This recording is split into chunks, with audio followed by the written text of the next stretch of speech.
Hello students, last example discuss करेंगे हम। Example number 8 क्या कह रहा है? A committee of 2 person is selected. देखो ये क्वेश्चन जो है ना वो आपका परम्यूटेशन कॉम्बिनेशन वाला चैप्टर है, उसमें भी है। ये एज इट इज क्वेश्चन दे रखा है आपके लिए।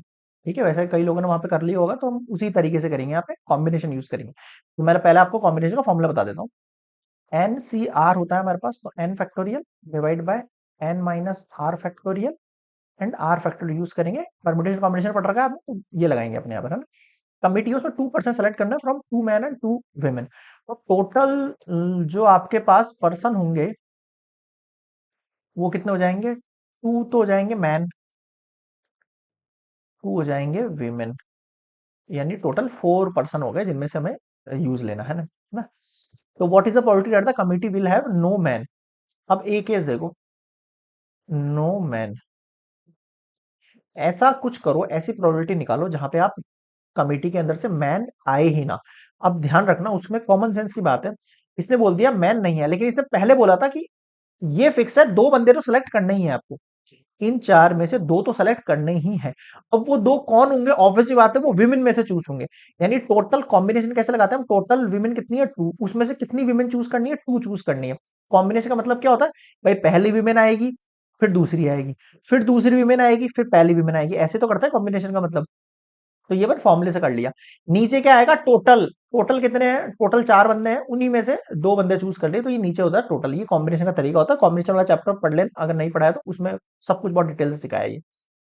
फॉर्मूला है लगा दिया। वैसे इसकी वैल्यू होती है, इसकी डायरेक्टली वैल्यू होती है एन सी। एन की वैल्यू वैसे 1 होती है। आप चाहो तो मैं डायरेक्टली यूज ले लूँ, और आपको तो ये फॉर्मूला यूज ले लेंगे।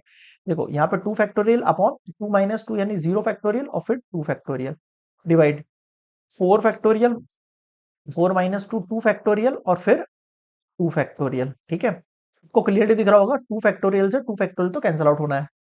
ठीक है, इसको अगर मैं ऊपर ले जाऊं, मैं इसको कैसे लिख सकता हूँ? देखो मैं ऐसे लिख सकता हूँ, 2 factorial upon 0 factorial 2 factorial multiply 2 factorial divide bye 4 factorial. ऐसे लिख सकते हैं हम इसका ना।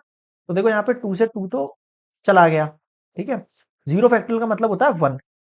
ठीक है, तो इसको ओपन कर दो, 2 × 2 होगा इसका। इसका मतलब 1 होगा, इसका मतलब 4 × 3 × 2 होगा। 2 से 2 चला गया, 2 से 4 चला गया, 2 टाइम कितना हो गया? 1/6 आ गया आपके पास आंसर। बताओ आया नहीं आया? क्लियर है? यहाँ पे ये हो गया probability of no man choose. आगे देखो सेकंड केस इसका।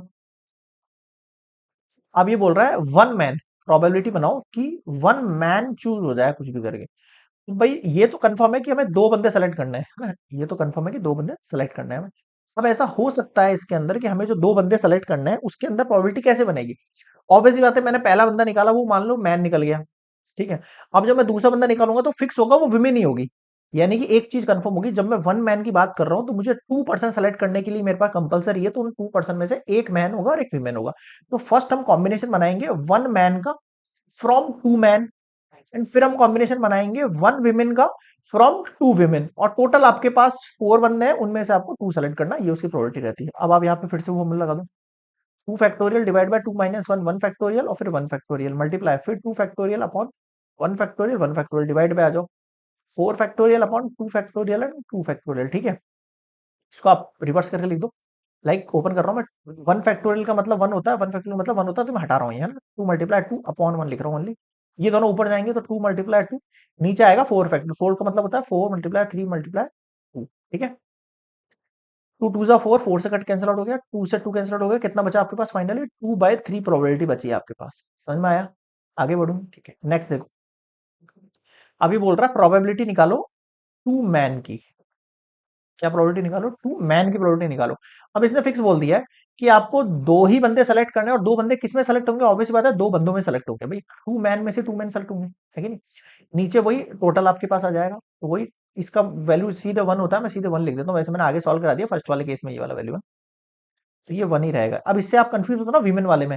यहाँ पे जब नो मैन बोला था तब अपने विमेन सेलेक्ट कर दी, तब भी अपने 2 से 2 ही लिया था, क्योंकि 2 विमेन है और 2 ही विमेन में सेलेक्ट करेंगे, तो भी ये केस बनेगा ना। इसको सॉल्व कर लो, 4 फैक्टोरियल अपॉन 2 फैक्टोरियल 2 फैक्टोरियल। ठीक है, ये वैल्यू चली जाएगी सबसे ऊपर, तो 2 × 2 अपॉन 4 × 3 × 2, ये कैंसिल आउट हो गए। इसका भी आंसर 1/6 ही आएगा। ठीक है, ये होता है कंप्लीट आपके पास एग्जाम्पल 8। नेक्स्ट हम डिस्कस करेंगे क्या? सीधा एक्सरसाइज। इसके बाद तो कुछ नहीं है ना, एक सेकंड चेक कर लेता हूँ, इसके बाद कुछ नहीं है। चलो, ये हो गया कंप्लीट आपका एग्जाम्पल 8। नेक्स्ट हम डिस्कस करेंगे एक्सरसाइज 14.2। यहां तक कोई भी डाउट लगे तो कमेंट्स में जरूर बताना, एंड वीडियो पसंद आए तो यार please please please like share and subscribe करने में बिल्कुल कंजूसी मत दिखाना, ठीक है। नेक्स्ट हम मिलेंगे एक्सरसाइज 14.2 पर।